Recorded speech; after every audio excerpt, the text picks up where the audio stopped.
بسم اللہ الرحمن الرحیم۔ فعل الامر۔ گزشتہ سبق میں ہم نے یہ پڑھا تھا کہ فعل کی تقسیم باعتبار زمانہ کے تو 3 تقسیمیں ہوئی تھی: فعل ماضی، فعل مضارع اور فعل الامر۔ فعل ماضی اور فعل مضارع ہم نے پڑھا۔ آج کے سبق میں ہم فعل امر کو پڑھتے ہیں۔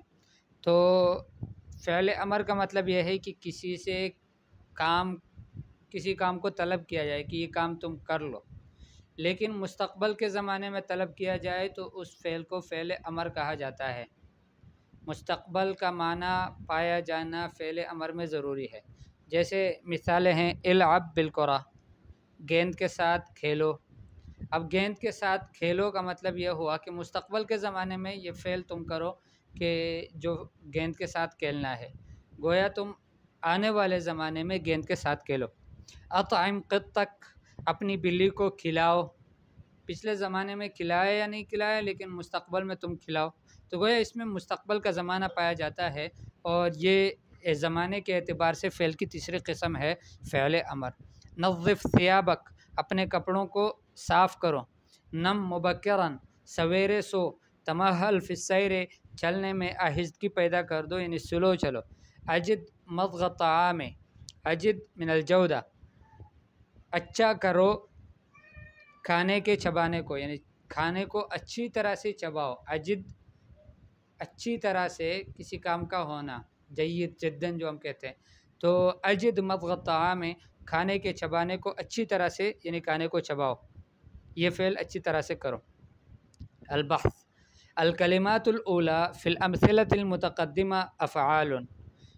پہلے والے جو کلمات ہیں جیسے اجد ہو گیا اور اطعم ہو گیا اور نظف ہو گیا، یہ جو پہلے والے کلمات ہیں گزشتہ مثالوں میں، متقدمہ یعنی پہلے گزری ہوئی مثالوں میں، افعال، یہ ساری کی ساری پہلے والے کلمات یہ افعال ہے۔ کیوں افعال ہے؟ لأن كل منها يدل على حصول عمل في زمن خاص، اس لیے کہ ہر ایک ان میں سے دلالت کرتا ہے کسی کام کے ہونے پر ایک خاص زمانے میں۔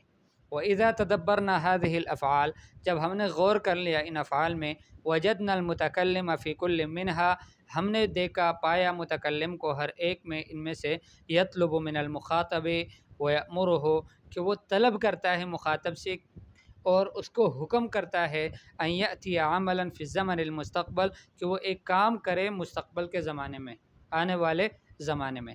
ومن اجل ذلك يسمى كل فعل من هذه الافعال فعل امر، اور اسی وجہ سے ہر ایک فعل ان افعال میں سے وہ فعل امر کہلایا جاتا ہے۔ فالفعل العب، العب کا جو فعل ہے، فی المثال الاول، پہلے والی مثال میں، یطلب به من المخاطب، اس میں طلب کیا جاتا ہے مخاطب سے، اتیان اللعب، یعنی کھیل کے کرنے کو، فی الزمن المستقبل، مستقبل کے زمانے میں، آنے والے زمانے میں فعل کے کرنے کو ان سے طلب کیا جاتا ہے مخاطب سے کہ تم کھیل کھیلو، لیکن مستقبل کے زمانے میں۔ وَهُوَ لِذَلِكَ فِعْلُ أَمْرٍ، اور یہ اس وجہ سے فعل امر ہے۔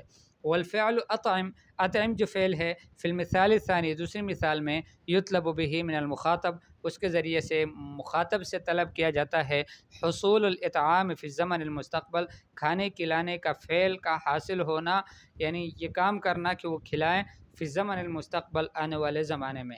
وہو لذلک فعل امر ایضا، اور یہ اسی وجہ سے فعل امر ہے اسی طرح۔ وہکذا یقال فی بقیۃ الافعال السابقہ، اسی طرح دوسرے افعال میں بھی، گزشتہ دوسرے افعال میں بھی کہا جاتا ہے، جیسے نظف ہے اور اجد ہے اور اس کے علاوہ دوسرے ہیں۔ القاعدہ۔ فعل الامر هو كل فعل يطلب به حصول شيء في الزمن المستقبل، فعل امر ہر وہ فعل ہے کہ جس کے ذریعے سے کسی کام کے حاصل ہونے کو طلب کیا جائے، کہ یہ کام ہو جائے، کوئی فعل کسی چیز کا حصول ہو جائے، کسی کام کا ہونا ہو جائے، لیکن مستقبل کے زمانے میں، تو یہ فعل امر کی گویا تعریف ہو گئی۔ تمرینات۔ اب یہ دیکھیں، ہم نے ماضی کے، مضارع کے اور فعل امر کے تینوں کی تمرینات رہتی ہے، تو آج تمرینات خوب ہوگی انشاءاللہ۔ یہ تمرینات آپ نے حل کرنے ہیں۔ اقرأ العبارات الآتیہ، آنے والی عبارات کو پڑھو، ومیز الافعال الماضیہ، اور ان میں ماضی کے افعال کی تمیز کر لو، والافعال المضارعہ، اور افعال مضارعہ کی تمیز کر لو، وافعال الامر، اور فعل امر کی تمیز کر لو، کون سے فعل ماضی ہے، کون سا فعل مضارع ہے اور کون سا فعل امر ہے۔ اب عبارات کیا ہے؟ جن الفلاح قطنہ ہو، جن الفلاح قطنہ ہو وباعہ ثم اشترى ببعض ثمنه ما يحتاج الیہ۔ اب مجھے نہیں پتہ کہ اس کا ترجمہ میں کروں یا نہ کروں۔ بہرحال جن الفلاح قطنہ ہو کہ فلاح نے، مزارع نے، کاشتکار نے اپنے روئی کو توڑا۔ جنا کا معنی ہے پھل کا توڑنا، تو وہ جو روئی ہوتی ہیں وہ اس میں سے اپنے خوشے میں سے نکالنا، تو اس نے اب اس کو نکالا، وباعہ اور پھر اس کو بیچا، ثم اشترى ببعض ثمنه پھر بعض قیمت سے، اس کی جو قیمت لگائی اس کے بعض میں سے خریدا، ما یحتاج الیہ جو جس چیز کی وہ اس کو حاجت تھی، ضرورت تھی۔ اچھا، نظر الطفل الى الطائر وهو يحلق في السماء فاحب ان يطير مثله، بچے نے پرندے کی طرف دیکھا کہ وہ پرندہ آسمان میں اڑتا ہے اور گول چکر کھاتا ہے، یہ حلقہ بنا کر گول کا اور آسمان میں اڑتا ہے۔ فاحب تو بچے نے بھی پسند کیا، چاہا، ان یطیر مثلہ کہ اس پرندے کی طرح وہ بھی اڑے۔ حبت العواصف لیلا، رات کو آندیاں چلی، فاطفأت المصابیح اس نے لائٹوں کو بجھایا، واقتلعت بعض الاشجار اور بعض درختوں کو جڑ سے اکھاڑا۔ سطأ الذئب علی الغنم فافترس واحدة وفر هاربا، سطأ الذئب، سطأ کا معنی حملہ کر لیا بھیڑیا نے، علی الغنم بھیڑ بکریوں پر، فافترس واحدة ایک کو شکار کر لیا، وفر هاربا اور بھاگتا ہوا دوڑا، یعنی وہاں سے دوڑتا ہوا بھاگا یا بھاگتا ہوا دوڑا، المہم یہ فرار اور ہروب دونوں کا معنی دوڑنا ہے اور بھاگنا ہے۔ ادخل البستانہ، ادخل البستانہ باغ میں داخل ہو جاؤ، ومتع نفسک بمنظرہ اور اپنے آپ کو خوش کرو اس کی منظر کو دیکھ کر، ولا تعبث بازہارہ وثمارہ، ہاں اپنی ان کے مناظر کو دیکھو تو صحیح، لیکن اس کے جو پھول ہیں اور اس کے جو میوے ہیں ان کے ساتھ مت کھیلنا، ان کے ساتھ یعنی ان کو نہ چڑھنا، ان کو ہاتھ نہ لگانا، ایسا نہ ہو کہ اس کو بھی توڑنے لگو، بس ان کو دیکھ لو۔ لا تکثر من الکلام، باتیں زیادہ نہ کرو، ولا تنطق بما لا تعلم اور جو بات آپ کو معلوم نہ ہو اس کو بالکل نہ بولو۔ اغسل یدیک قبل الاکل وبعدہ، اپنے دونوں ہاتھوں کو دھو، قبل الاکل کھانا کھانے سے پہلے، وبعدہ اور کھانا کھانے کے بعد، ونظف اسنانک اور اپنے دانتوں کو صاف کرو، ولا تدخل الطعام علی الطعام، کھانے کے اوپر کھانے کو داخل نہ کرو۔ ابھی کھانا کھایا ہے تو ابھی دوسرا کھانا آ جائے تو اس کے لیے پھر نہ بیٹھنا کہ ابھی ایک کھانا کھایا وہ کافی ہے، اس کو کہو بھائی اچھا کھانا آپ لائے ہیں، یا کسی نے دعوت کر دی یا خود اپنا کسی پکا لیا یا کچھ ہوا تو بھائی دوسروں کو کہو کہ بھائی تم لوگ کھا لو، میں تو ایک دفعہ کھا چکا ہوں، اب دوبارہ نہیں کھا سکتا۔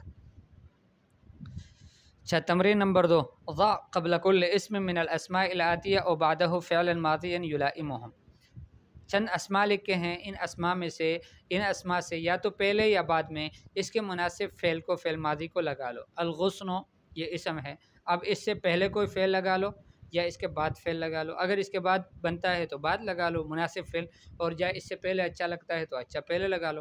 الغصن ٹہنی، الزجاج شیشہ، القلم قلم، الشمس سورج، القطار قطار ریل گاڑی، البحر سمندر، الثمر میوے، المصباح لائٹ۔ ضع قبل كل اسم من الاسماء الآتیہ او بعدہ فعلا مضارعا یلائمہ، پھر چند اسماء لکھے ہیں، فرمایا کہ ان میں اسماء میں سے ہر ایک سے پہلے یا بعد میں ایک فعل مضارع رکھ لو، یلائمہ کی جو اس کے ساتھ مناسبت رکھتا ہو، یعنی اس کے مناسب ہو۔ الریح یعنی ہوا، الغبار گرد و غبار، الہلال چاند، الاناء برتن، المصباح لائٹ، النہر نہر، السفینہ کشتی، القلم قلم۔ ضع فعلا مضارعا فی المکان الخالی مما یأتی، آنے والے جملوں میں یعنی آنے والے جملوں میں فعل مضارع کو خالی جگہ میں رکھ لو۔ الفأرۃ من القط، تو مثلا پہلا والا جملہ ہم بنا لیتے ہیں، الفأرۃ تخاف من القط، الفأرۃ کہ چوہا یہ بلی سے ڈرتا ہے۔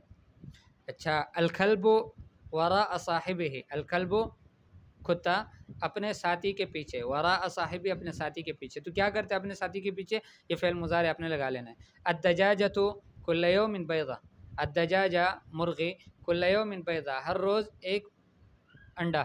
الام والدہ، اولادہا اپنے بچے۔ تو ان کے بیچ بیچ میں آپ نے فعل مضارع کو لگا لینا ہے۔ ضع فعلا ماضیا فی المکان الخالی مما یاتی، آنے والی عبارات میں جملوں میں آپ نے فعل ماضی کو خالی جگہ میں رکھنا ہے۔ الولد الجلوس، الجلوس کا معنی بیٹھنا، الرجل فی النہر یہ بھی آسان ہے، الخادم خادم، الحجرہ حجرہ غرفہ کمرہ، علی علی آدمی کا نام ہے، الی فرنسا فرانس کی طرف۔